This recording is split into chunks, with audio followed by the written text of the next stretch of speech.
ठाकरेंच्या शिवसेनेचे शहर प्रमुख सुनील मोदी यांची कोल्हापूर महापालिकेमध्ये स्वीकृत नगरसेवक म्हणून नियुक्ती झाल्यावर शिवसैनिक आक्रमक झालेत।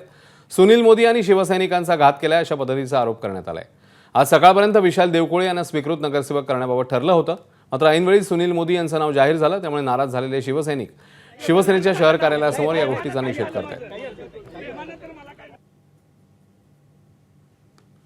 सुनील मोदी यांची स्वीकृत नगरसेवक म्हणून या ठिकाणी नियुक्ती झाल्यानंतर शिवसैनिक हे आक्रमक झालेले आहेत, कारण शिवसैनिकांचं नुकसान केले अशा पद्धतीने त्यांचं म्हणणं आहे।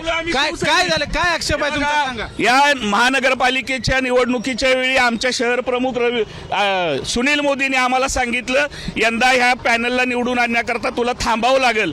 मला माझ्या पक्षाचं तिकीट मिळत होतं, मला थांबायला लावलं आणि मला शब्द दिला यांनी काँग्रेसच्या नेत्यांच्याकडनं की तुला परिवहनचं सदस्य आणि सत्ता आल्यावर 1 वर्षाची सभापती पद देतो म्हणून वारंवार या गोष्टीची रोज चर्चा होते। आज शेवट दिवस सुद्धा मला सगळ्या एनओसी काढायला लावल्यात आणि आम्हाला ह्यांनी दिलेलं नाही। म्हणजे याचा अर्थ ह्यांनी आमच्या या शहर प्रमुखांनी त्यांना कुठलाही नैतिक अधिकार नाही इथं शिवसेनेचा बॅनर वापरायचा, कारण ह्यांनी सगळी शिवसेना काँग्रेसच्या दावणीला बांधलेली आहे। असंच झालंय, कारण लोकसभा असेल, विधानसभा असेल, प्रत्येक वेळी शिवसैनिकांची मतं यांना पाहिजे, पण शिवसैनिकांना उमेदवारी द्यायच्या वेळी काँग्रेसचं कायम ना असते। अशा पद्धतीनं काँग्रेसचं कायम आमचा घातच केलेला आहे। काय झालंय, जेव्हा उमेदवारीचा विषय आला होता तेव्हा महेश उत्तुरे आणि विशाल देवकोळे बंटी साहेबांना भेटले होते।